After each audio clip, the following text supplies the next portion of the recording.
औज़ुबिल्लाहि मिनश्शैतानिर्रजीम बिस्मिल्लाहिर्रहमानिर्रहीम। This is Syed Ahmad Mujtaba advocate high court. अस्सलाम वालेकुम व्यूअर्स, आज हम डिस्कस करेंगे सेक्शन 406 पाकिस्तान पिनल कोड 1860 के बारे में कि सेक्शन 406 पाकिस्तान पिनल कोड 1860 किस बारे में है। आज क्रिमिनल ब्रीच ऑफ ट्रस्ट के बारे में हम डिस्कस करते हैं, जिसकी डेफिनेशन जो है वो 405 पाकिस्तान पिनल कोड 1860 और जो उसकी सज़ा है वो 406 पाकिस्तान पिनल कोड 1860 में दी गई है। ख़यानत मुजरमाना या क्रिमिनल ब्रीच ऑफ ट्रस्ट हमारे माशरे में काफ़ी दफ़ा ऐसा हुआ है कि हम अपनी चीज़ जो कोई ऐसी प्रॉपर्टी, चाहे वो मूवेबल प्रॉपर्टी हो, उसको हम किसी भी अपने दोस्त के पास या रिश्तेदार के पास, पैसे हों या कोई गाड़ी हो या कोई भी चीज़ हो किसी किस्म की, हम अपने दोस्त के पास या रिश्तेदार के पास अमानत के तौर पे उसको रखवाएं किसी भी चंद दिन के लिए, 2 दिन के लिए, 4 दिन के लिए, और हम उनसे ये बात करें, ये उनके साथ हमारी जो है ना वो ये मुआहदा हो या हमारी ये बात तय हो कि ये चीज़ जो है मैं आपके पास तकरीबन 3 दिन के लिए रखवा रहा हूँ, तो मैं जब भी वापस आऊँगा या किसी जगह मैं जा रहा हूँ तो वापस आके मैं अपनी चीज़ वापस ले लूँगा आपसे। तो ये मुआहदा जो है वो आपके साथ करने के बाद आप अपनी चीज़ उसके हवाले कर जाएं। अच्छा, जब आप अपनी चीज़ उसके हवाले कर देते हैं तो हवाले करने के बाद जब आप वापस आके उससे उस चीज़ की डिमांड करते हैं तो वो आगे से उस प्रॉपर्टी को आपको वापस करने से इनकार कर दे, या आपको पता चले वो जो मेरी गाड़ी थी या मेरा कोई सामान था वो इस इंसान ने उसको बेचकर वो सारा कुछ हड़प कर गया है, तो इस पे जो है वो सेक्शन 406 जो है वो अट्रैक्ट करेगा।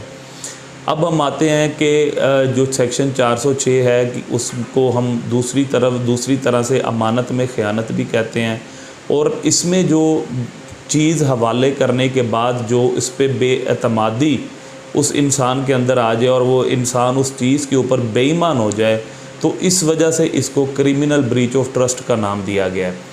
सेक्शन जो 406 में बाकायदा तौर पे इसकी मुकम्मल डेफिनेशन मौजूद है। इसमें जो बेसिक चीज़ है वो इंटरेस्टेड का वर्ड यूज़ हुआ है। इंटरेस्टेड से मुराद ऐसा है कि हमने जब भी अमानत में ख़यानत की, हमने कोई FIR दर्ज करवानी है, तो बेसिकली हमने वो चीज़ उस इंसान के हवाले की हो। और दूसरी बात ये कि जब भी हम किसी को चीज़ हवाले करेंगे तो उसमें जो बेसिक फैक्टर है वो अमानत का मौजूद होना चाहिए।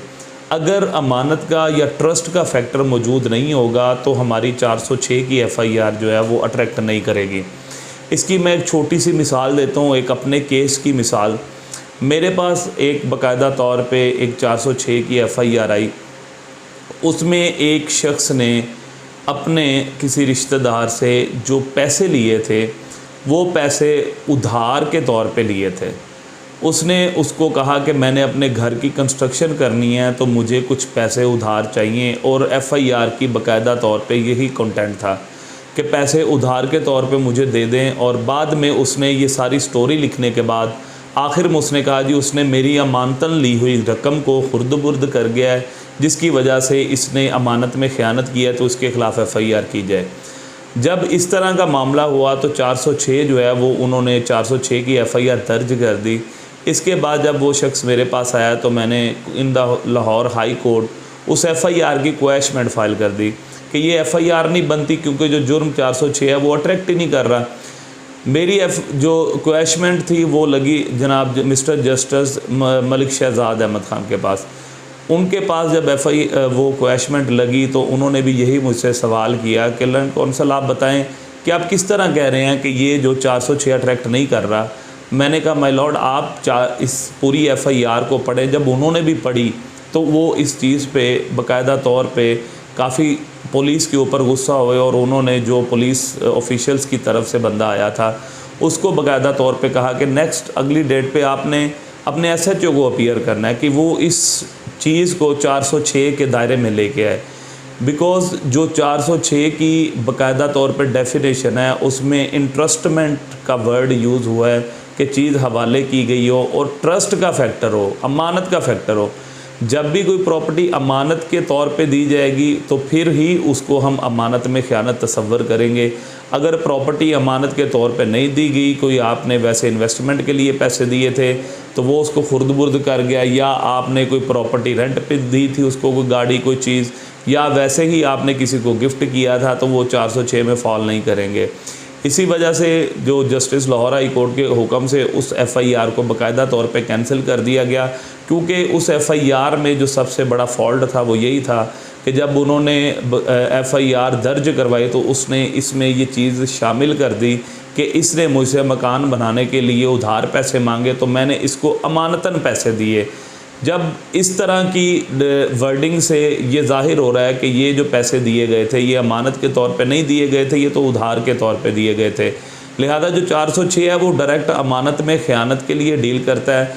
जब भी आप किसी शख्स को कोई चीज़ हवाले करते हैं, मिसाल के तौर पे मैं एक बंदे को 10,000 रुपये या 20,000 देता हूँ कि ये फ़लाँ बंदे तक पहुँचा दो, अगर वो बंदा उसको पैसे नहीं पहुँचाता तो इट्स मीन कि उसने अमानत में ख़यानत की।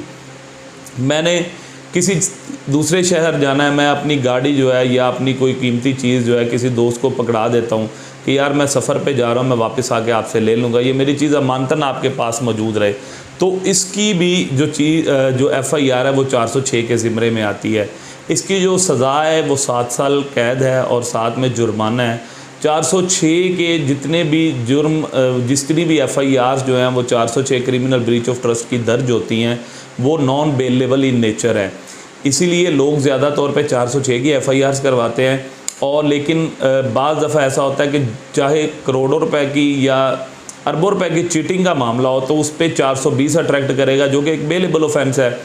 लिहाजा ज़्यादातर लोगों को कोशिश करनी चाहिए कि क्रिमिनल ब्रीच ऑफ ट्रस्ट की FIR दर्ज करवाएं, ताकि जिस बंदे ने भी आपके साथ आपके ट्रस्ट को ठेस पहुंचाई है, आपके एतमाद को ख़त्म किया है या आपकी एतमाद को ठेस पहुंचाई है, तो वो बंदा बाकायदा तौर पे कानून के शिकंजे में आ सके और जो 406 के तहत उसके ख़िलाफ़ मुकदमा दर्ज हो, नॉन बेलेबल ऑफेंस है, उसकी बेल भी नहीं होगी और उसके बाद जब ट्रायल होगा तो वो 7 साल के लिए बाकायदा तौर पे उसको सज़ा होगी।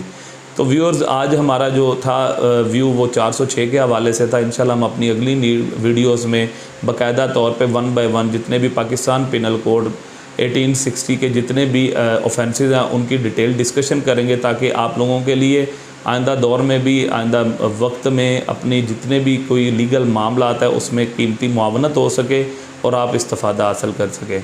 बहुत शुक्रिया, इसी तरह चैनल देखते रहिए। Thank you so much.